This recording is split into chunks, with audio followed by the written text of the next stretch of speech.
오늘은 거룩이 인권이다. 지난 수요일에 이어서 두 번째 말씀 같이 나누겠습니다.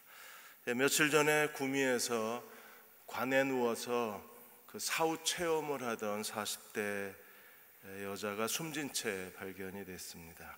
종교의식을 했답니다. 아마 관 속에 들어가서 퇴마의식을 했던 것 같아요. 귀신을 내쫓는 퇴마의식을 했던 것 같은데 그냥 일어나지 못하고 그 관에 누운 채 그대로 세상을 떠났습니다. 관에 못질한 건 아니었고요. 그냥 본인이 나오려면 얼마든지 나올 수 있었는데 뭔가 그런 종교적 체험을 간절히 원했던 게 아닌가 싶습니다. 아니면 너무 더웠으니까 그 열대야로 인해서 너무 더워서 질식사했을 수도 있습니다. 우리가 신앙생활을 할 때 크게 두 부류로 나뉘어져. 하나는 종교 전통 중심의 신앙생활하는 사람들이 있습니다. 그 사람들은 어떤 프로그램이나 어떤 체험이나 또 어떤 교회 행사에 참여하는 것, 그게 신앙생활이라고 생각을 합니다. 그런데 하나님께서 우리에게 원하시는 것은 그런 외형적인 종교 행사에 참여하는 게 아니라 하나님 중심성을 가지고 하나님을 섬기는 겁니다. 하나님 중심성이라는 게 뭐예요? 하나님 중심으로 사는 인격적 신앙의 사람들은 하나님을 사랑하는 것만큼 사람을 사랑할 줄 아는 사람이에요. 주님이 말씀하셨어요. 내가 내 안에, 내가 내 안에 있으리라. 이게 요한복음 15장의 포도나무와 가지의 비유입니다. 놀랍지 않으십니까?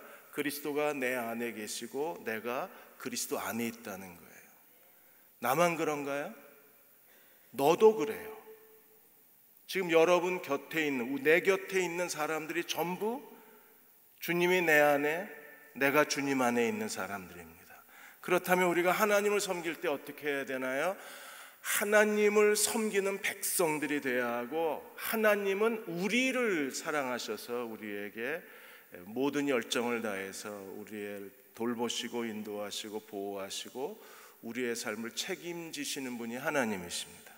그러므로 하나님 중심으로 사는 인격적 신앙의 사람들은 다른 자기 자신을 존중히 여길 뿐 아니라 다른 사람을 존중히 여길 줄 아는 그런 성숙한 신앙이 있는 사람들입니다.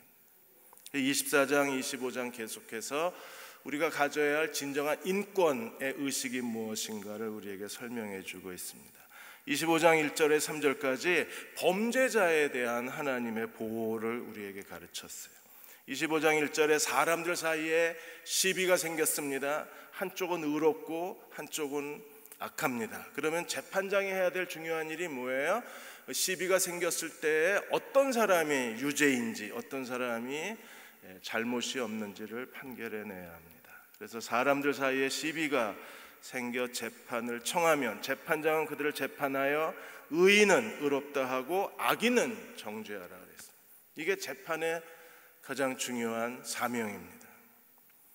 지금 김경수 지사 특검이 지금 조사를 하고 있습니다. 계속 바깥에서 이 특검에 대한 그 외압이 들어오고 있는데 올바른 판단을 내려야 됩니다. 의인은 의롭다 하고 악인은 정죄하는 게 재판관의 사명이고 특검의 사명일 거예요. 만일에 유죄가 판결됐을 때 그 죄에 따라 태형을 쳐야 되는데 2절에 악인에게 태형이 합당하면 교도소에 들어갈 수도 있고 벌금형을 때릴 수도 있고 집행유예를 할 수도 있잖아요. 그런데 유대 율법에서는 죄에 따라서 태형을 치게 돼 있습니다. 그래서 태형이 합당하면 재판장이 어떻게 해요? 그 죄에 따라서 태형의 수를 정하는 겁니다. 10대든지 옛날에 우리 조선시대에도 관가에서 볼기 5대, 볼기 10대 이렇게 했잖아요. 5대만 맞으면 사람이 거의 정신을 잃는답니다. 근데 40대 이상은 치지 못하게 했어요. 3절에 40까지는 때릴 수 있지만 그 이상은 때리지 마라. 왜요? 그 이상을 때리면 내 형제를 내가 업신여기는 게 될까 두렵다 그랬어요. 이 사람은 죄를 짓고 태형을 맞습니다. 하나님께서 공의를, 그 하나님의 공의로 이 사람의 죄에 대해서 합당한 처벌을 하셨습니다. 그런데 40은 넘어가지 말라는 거예요. 사람이 태형을 40대 이상 맞으면 거의 죽음 직전으로 갑니다. 죽거나 아니면 미치거나 아니면 온갖 토사물을 다 쏟아 놓아서 정말 지저분한 인간이 되는 거예요. 그럼 이 사람은 많은 사람들 앞에서 40대 이상 태형을 맞고 보여주기 싫은 그 자기의 수치스러운 몰골을 다 드러내면 그 사람이 이스라엘 사회에서 어떻게 살겠어요? 그래서 하나님이 그 사람의 죄 때문에 비록 태형의 처벌을 받을지라도 인간의 존엄성은 지켜주라는 거예요. 그 인간의 존엄성을 지켜주는 태형의 숫자가 40대입니다. 나중에 40대를 더 때리면 율법을 어기는 게 되니까 유대에서 이 40대를 하나를 줄였어요. 39대로. 실수로 하나를 더 때려도 율법을 어기지 않게. 그래서 39대를 쳤습니다. 40대를 맞으면 사람이 죽는다고 생각을 한 거예요. 우리가 고린도후서 11장에 보면 바울이 복음을 전하다가 이 사내들인 공회의 재판을 받고 이 태형 40에 하나가만 태형을 바울은 무려 5번이나 맞았습니다. 유대인들의 그 법정의 최고 형벌을 받은 거예요. 바울은 그 지독한 처벌을 받으면서도 예수는 그리스도라 전파하고 가르치는 걸 멈추지 않았던 거예요. 더 마음 아픈 건 예수님이 채찍질을 당하신 거예요. 마태복음 27장에서 로마 군병들이 예수를 완전히 벌거벗겨 놓고, 영화에서는 그나마 영화니까 뭐 아래 또리는 이렇게 수건으로 감아놨지만 완전히 벌거벗겨 놓고 채찍질을 해대는 거예요. 온몸이 다 부셔지고 살점이 튕겨나가고 피투성이가 되고 사람이 정말 흉악한, 그리고 너무나 비참한 모습으로 거의 죽음 직전이 됐을 때 채찍질이 멈추는 거예요. 주님이 그런 비극적인 일을 당하셔야 했습니다. 하나님 말씀하시기를 그렇게 죄 때문에 태형을 맞는 중대한 범죄자라고 할지라도, 중대한 죄를 지은 사람이라고 할지라도 인간의 존엄성은 지켜주라는 거예요. 그게 거룩한 삶입니다. 두 번째로 4절에 보시면 짐승 보호법에 대해서 나왔어요. 곡식 떠는 소에게 망을 씌우지 마라. 농사 지으면서 이 소들을 의지하고 짐승을 의지하고 농사를 지었는데 소가 없으면 농사를 지을 수 없잖아요. 그런데 일부 농부들은 소에게 정말 잔인했던 거예요. 그래서 하나님은 이 짐승을 보호하시는 동물 보호법이 바로 신명기의 법입니다. 일하는 소에게 망을 씌우지 마라. 소가 배가 불러야 더 열심히 일을 할 수 있잖아요. 그런데 일에 능률을 올린다고 소 입에 입마개를 하고 먹지 못하게 하고 일을 시키는 많은 농부들이 있었습니다. 그래서 하나님은 일하는 소에게 망을 씌우지 마라. 바울은 오늘 25장 4절 말씀을 가지고 복음을 위한 일꾼들에게 적용을 했어요. 그래서 바울 서신에 2번이나 이게 나옵니다. 고린도전서 9장 9절과 11절에 보시면 9절에 모세의 율법에 곡식을 밟았더는 소에게 망을 씌우지 말라 기록하였으니 하나님이 소들을 염려하심이냐. 바울은 이게 일하는 소에게 망 씌우지 말라는 게 소를 위해서 말씀하신 게 아니라 하나님 말씀을 위해서, 하나님의 복음을 위해 일하는 일꾼들에게 적용을 한 거예요. 그래서 11절에 우리가 너희에게 신령한 것을 뿌렸은즉 너희의 육적인 것을 거두기로 과하다 하겠느냐. 일하는 소에게 망을 씌우지 말라는 걸 이렇게 적용을 했습니다. 디모데전서 5장 18절에도 똑같이 해석을 했어요. 성경에 일렀으되 곡식을 밟았더는 소의 입에 망을 씌우지 말라 하였고 또 일꾼이 그 삭슬 받는 것이 마땅하다. 그래서 복음을 위해서 일하는 사람들이 교회에 살해받는 것에 대해서 변명을 하고 변호를 했습니다. 우리가 짐승을 보호하는 게 하나님이시라면, 그러면 하나님 형상대로 지음을 받은 사람을 보호하는 게 우리가 해야 될 중요한 일인 거예요. 정부가 해야 될 중요한 일이 뭐예요? 국민을 보호하는 거예요.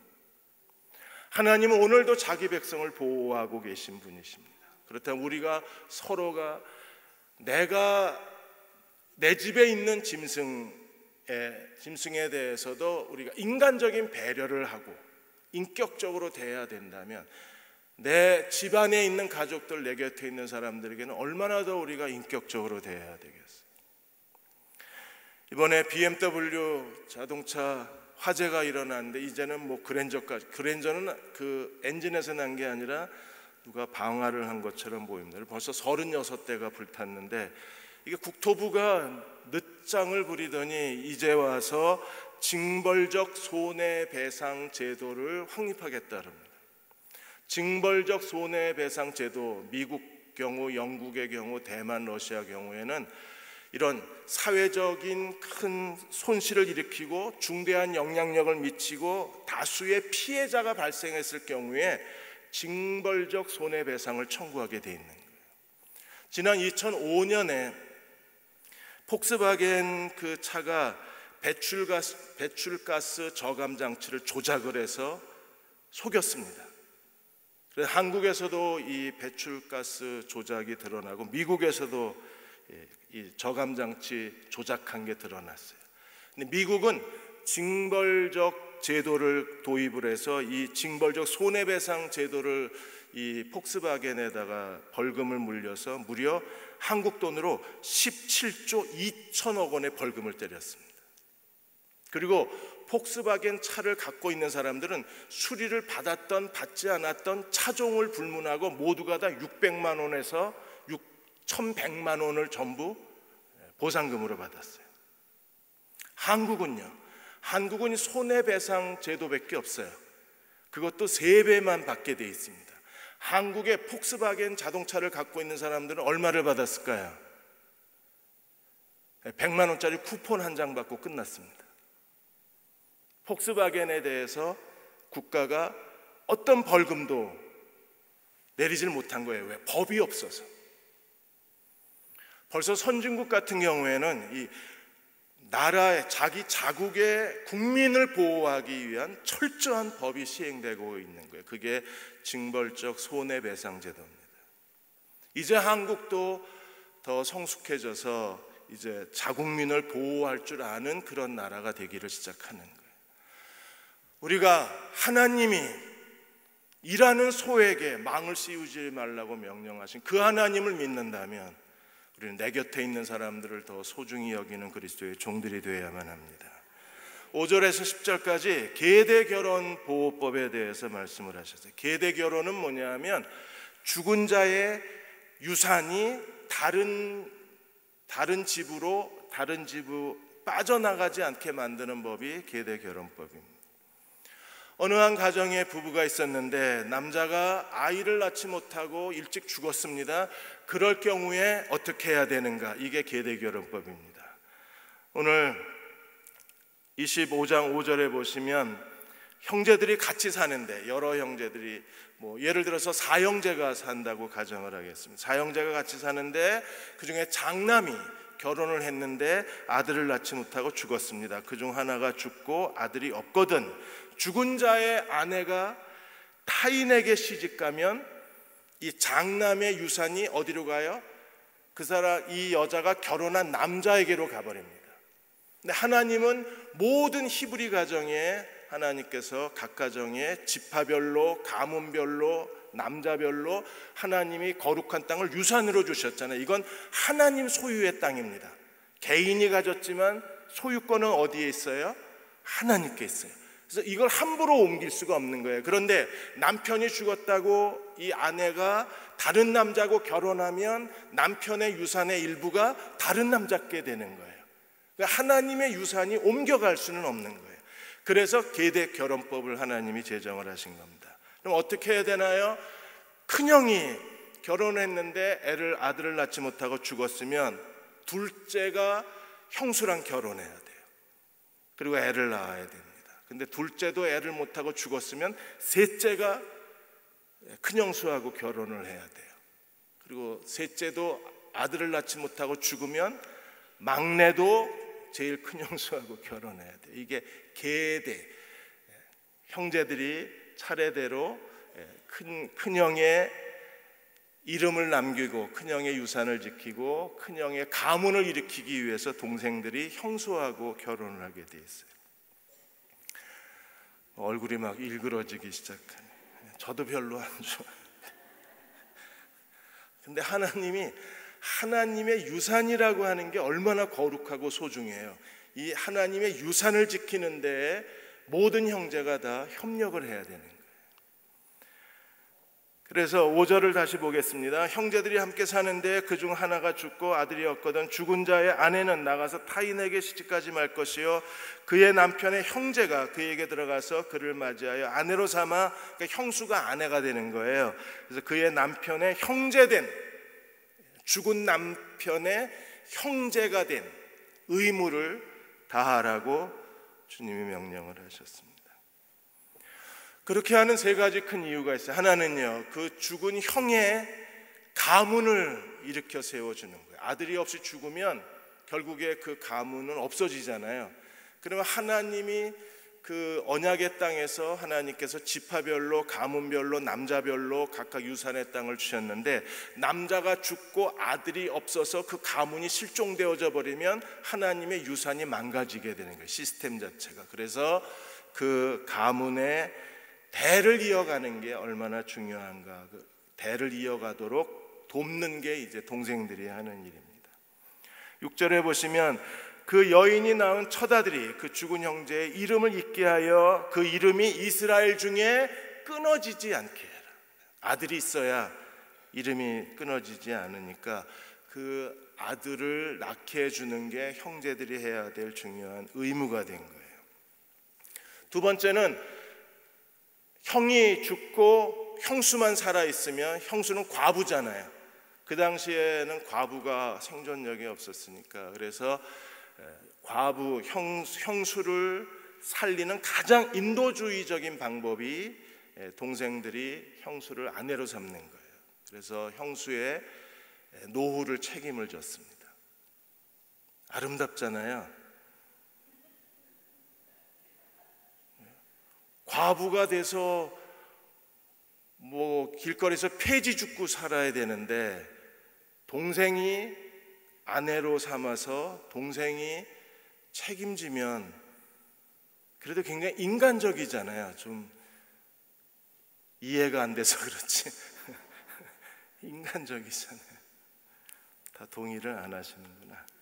7절에 그러나 그 사람이 만일 그 형제의 아내 맞이하기를 즐겨하지 않으면, 그걸 거부한 사람도 있었어요. 그럼에도 하나님은 계대 결혼법을 정하신 거예요. 하나님의 유산을 지키고 하나님의 가문을 지키겠습니다. 왜냐하면 이스라엘은 혈통사회였잖아요. 피로 맺어진 혈통사회였고, 또 하나님의 구약이나 신약이나 전부 피의 언약입니다. 구약에는 짐승의 피의 언약이었고 신약에는 그리스도의 피의 언약의 백성들입니다.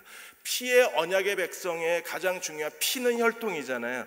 그래서 이 계대 결혼법이 가장 중요한 거예요. 만일에 계대 결혼법이 없었으면 예수님도 유다 지파에 못 오셨어요. 창세기 38장에서 유다와 며느리 다말의 사건이 터졌습니다.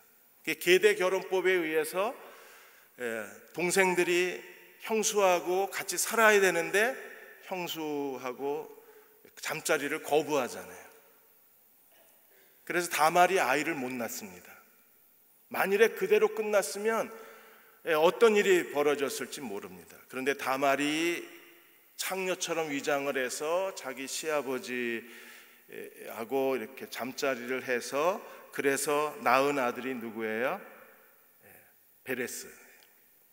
그 낳은 아들을 통해서 베레스하고 세라, 이 아들을 통해서 메시아의 족보가 흘러가게 된 거예요. 그러니까 계대 결혼법이 없었으면 예수님 못 오셨어요. 보아스와 룻도 마찬가지입니다. 룻기에 나와 있는. 그래서 보아스하고 룻이, 이 보아스가 룻을 아내로 맞이할 수 있었던 것은 뭐 때문에요? 계대 결혼법 때문에.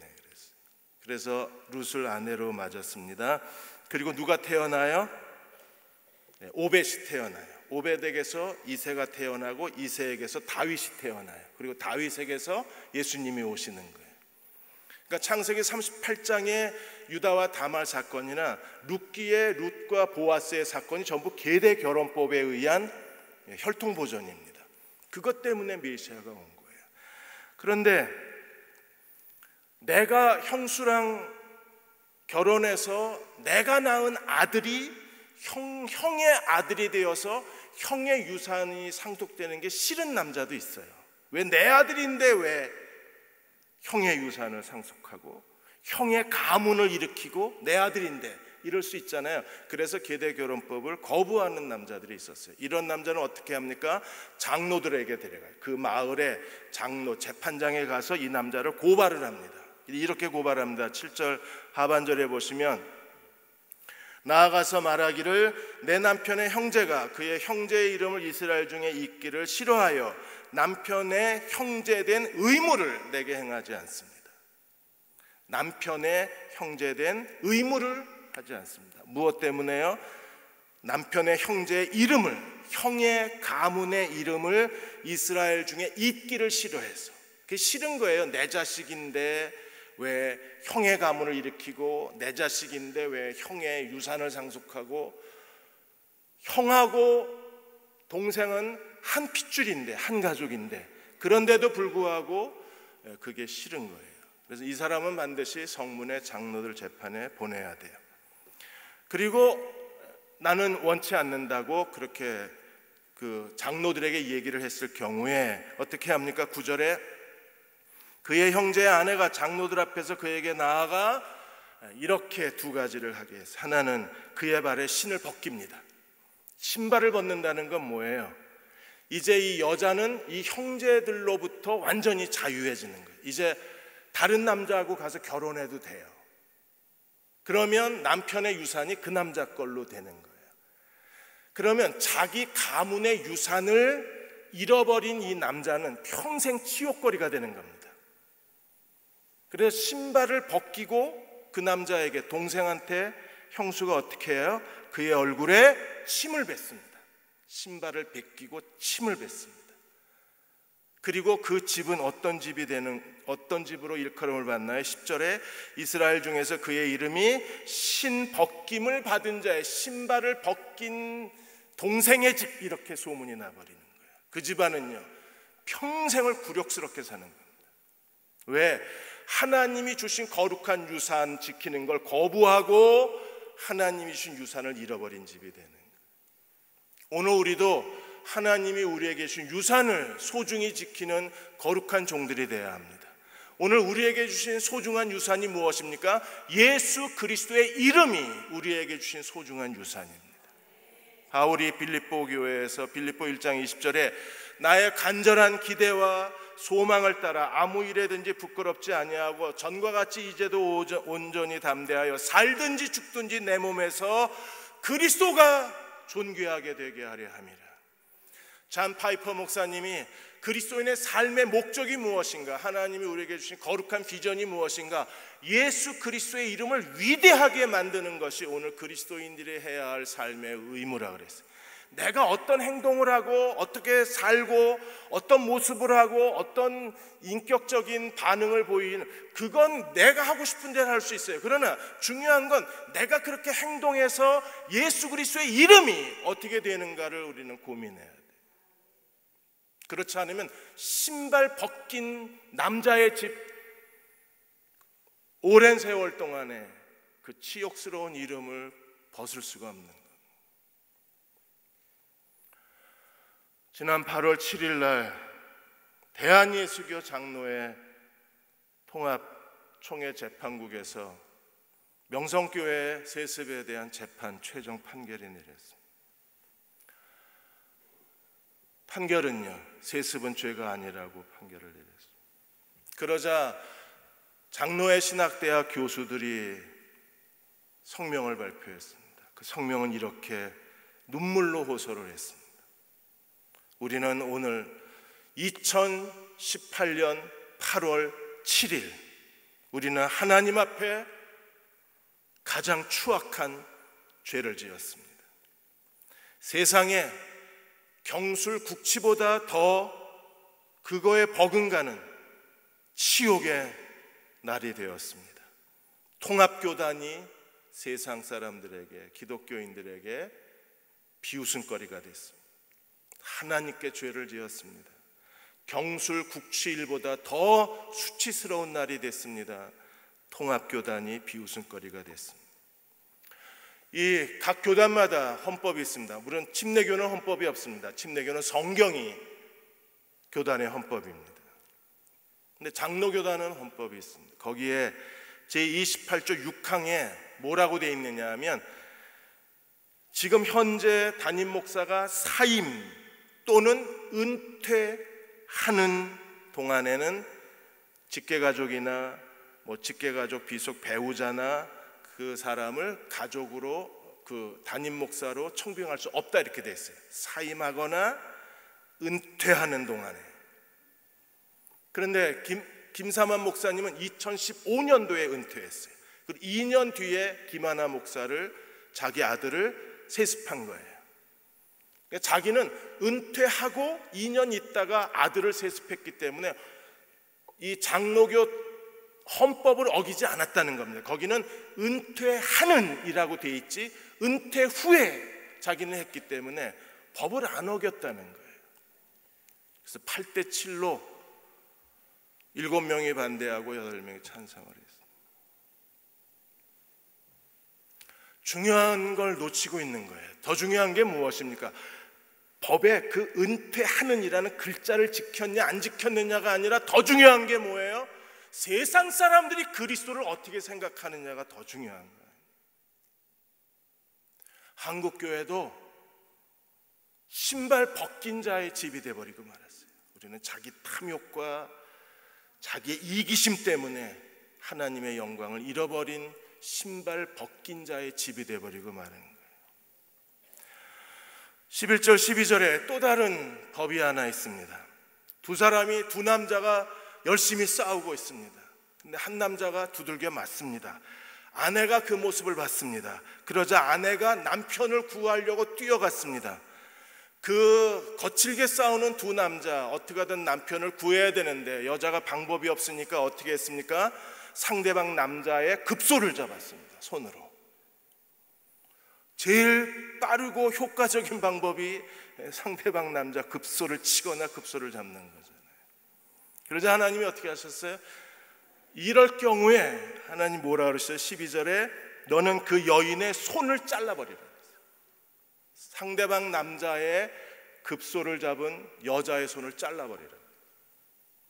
그리고 절대로 그 여자를 불쌍히 여기지 말라 그랬습니다.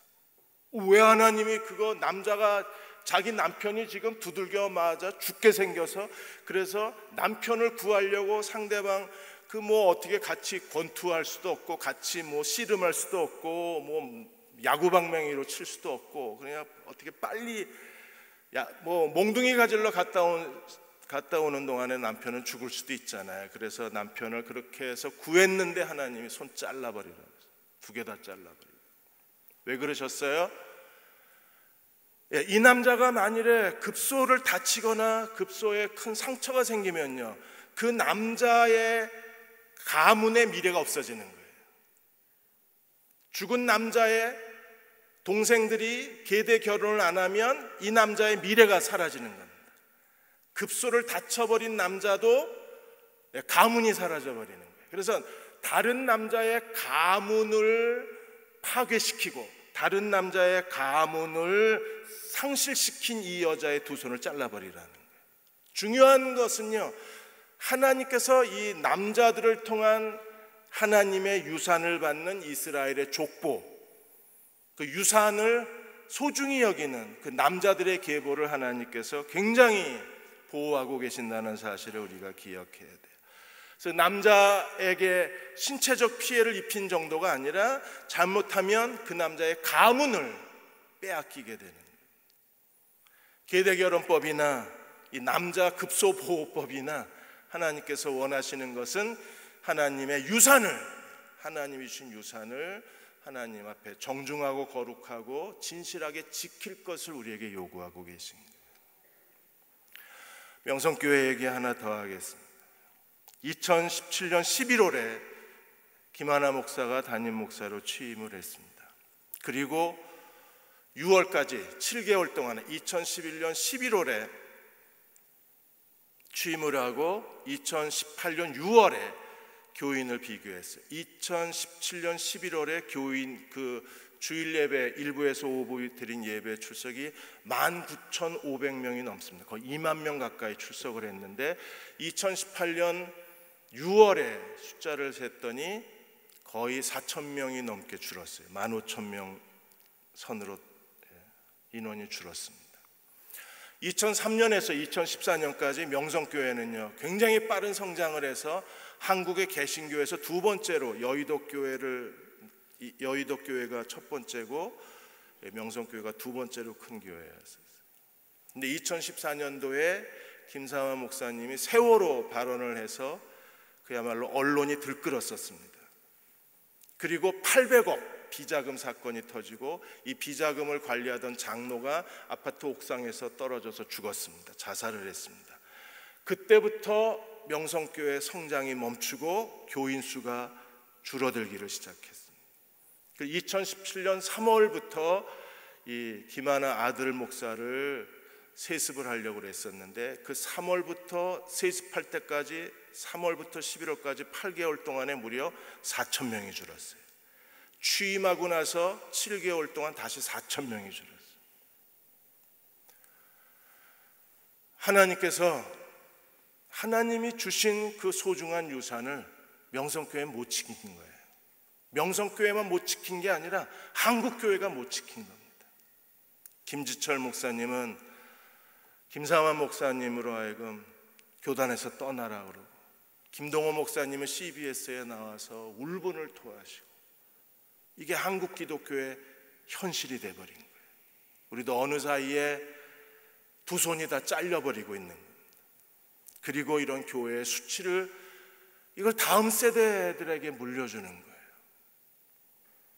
젊은 사람들이 교회를 떠나는 이유는 우리가 하나님이 주신 이 유산을 소중히 지키지 못했기 때문에 그렇습니다.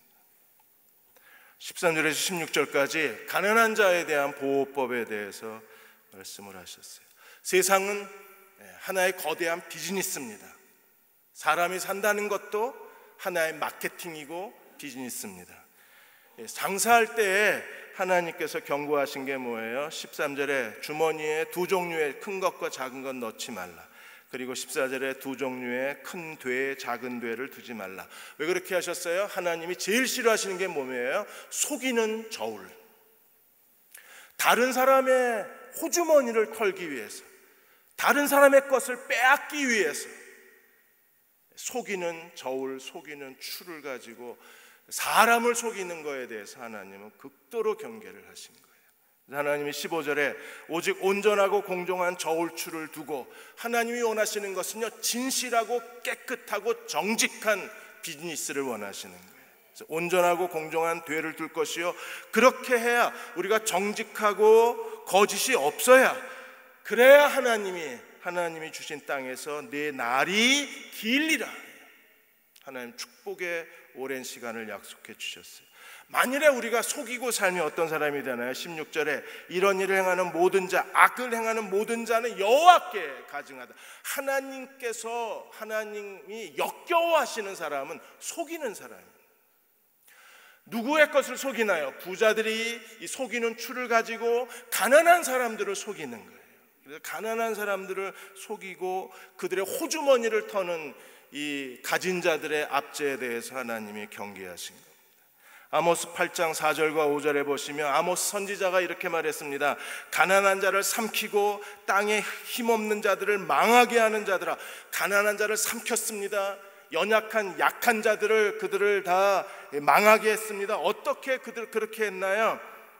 그 계속해서 말씀을 보시면 5절에 너희가 이르기를 월삭이 언제 지나서 우리가 곡식을 팔며 안식일이 언제 지나서 우리가 밀을 내게 할고 에바를 작게 하고 세계를 크게 하여 거짓 저울로 속여라.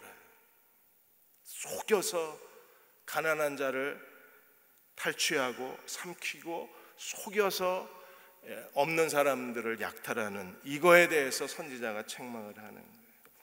시편 41편 1절에 하나님은 어떤 분이십니까? 가난한 자를 보살피는 자에게 복이 있을 것이다.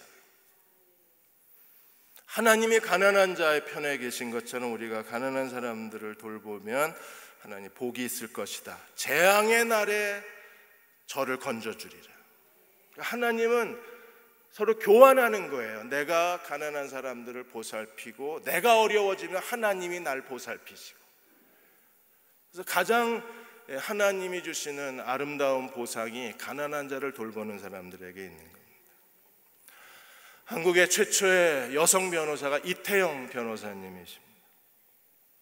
이분이 독립운동가 정일영 박사님하고 결혼을 하셨어요. 이 독립운동 때문에 감옥에 들어가서 옥바라지를 해야 했었습니다.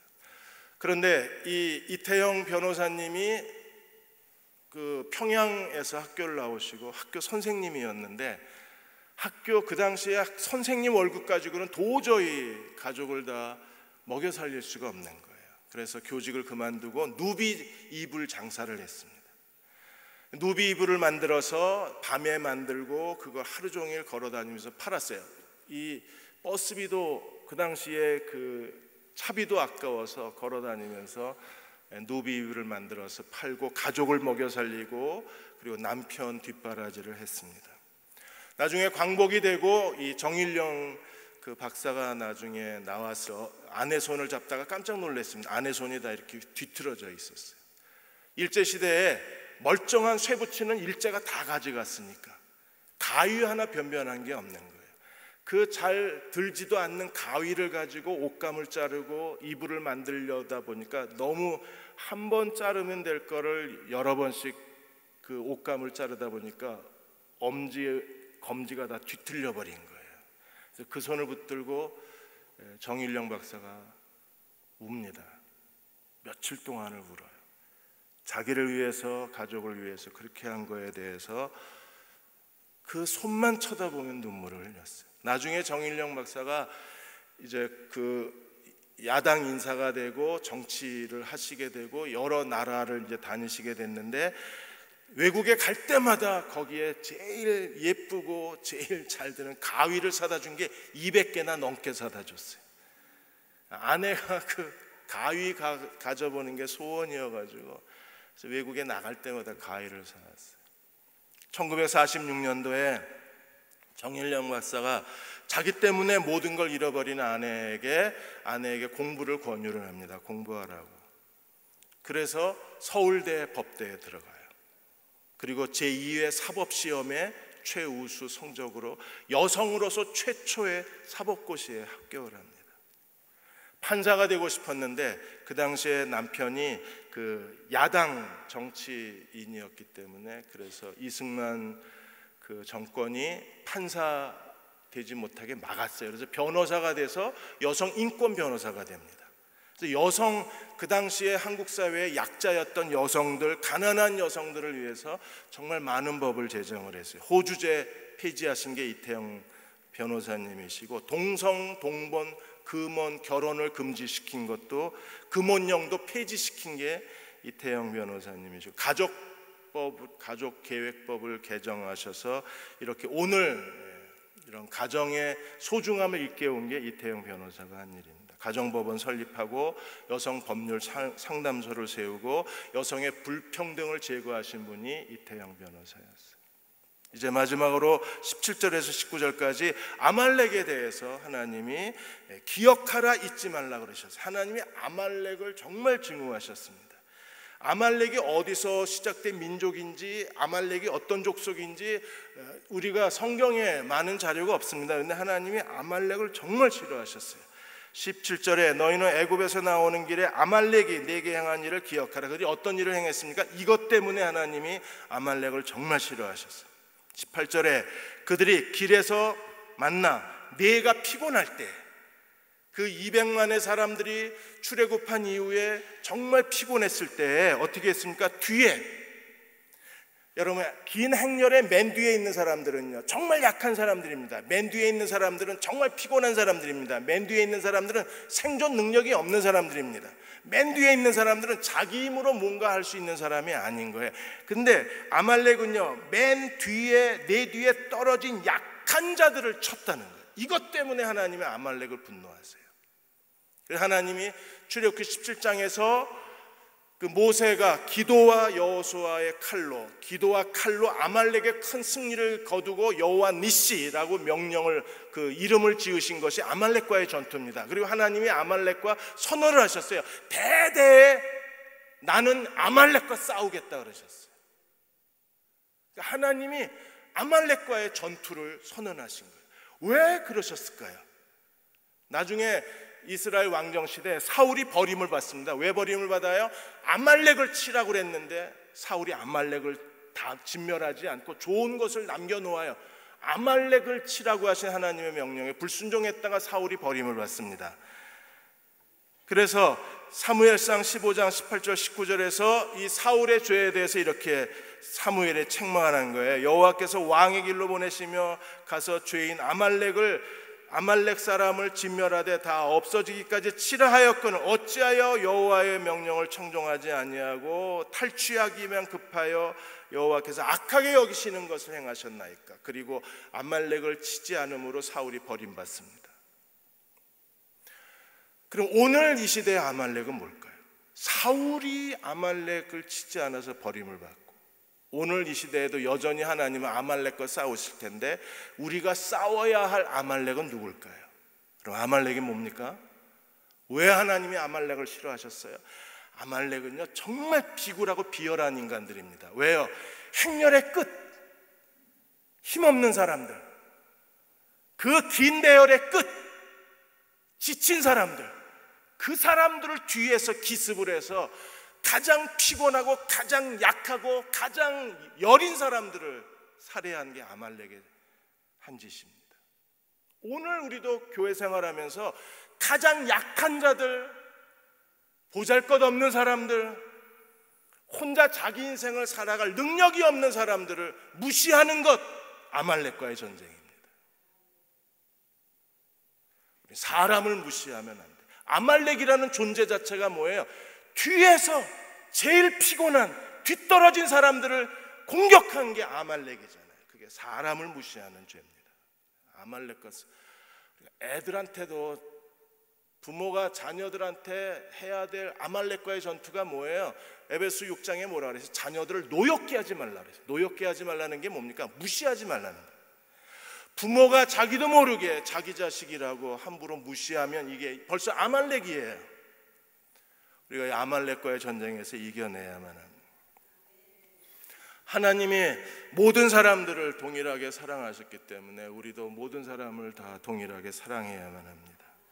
지하철에 사랑의 편지가 나오는데 여기 산마루 서신에 뉴욕 양키스의 조 디마지오 아주 전설적 야구 선수에 대한 글이 하나 떴어요. 이 조 디마지오는 뉴욕 양키스의 아주 그 메이저 리그의 모든 미국인들이 사랑하는 가장 뛰어난 야구 선수입니다.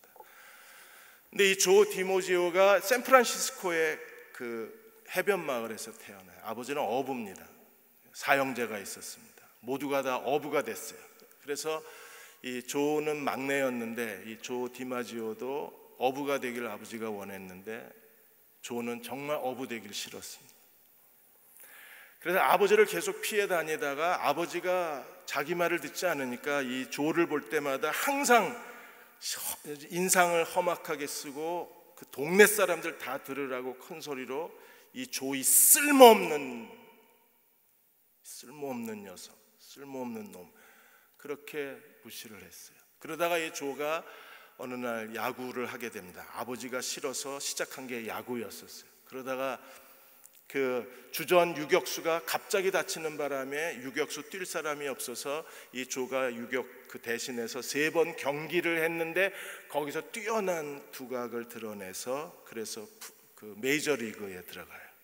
그리고 전설적인 사람이 됩니다. 이 디마지오가 이런 말을 했습니다.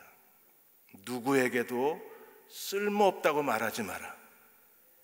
내가 그 말을 듣고 자라난 사람이다 그랬어요.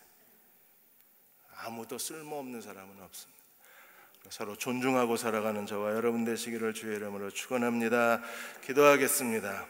아버지 하나님, 오늘 고등부와 함께 금요 기도에 드리게 해주셔서 참 고맙습니다.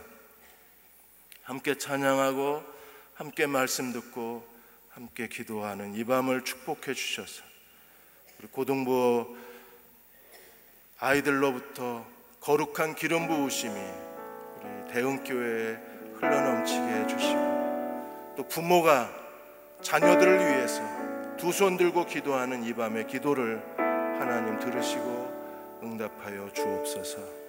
예수님의 이름으로 간절히 기도드립니다.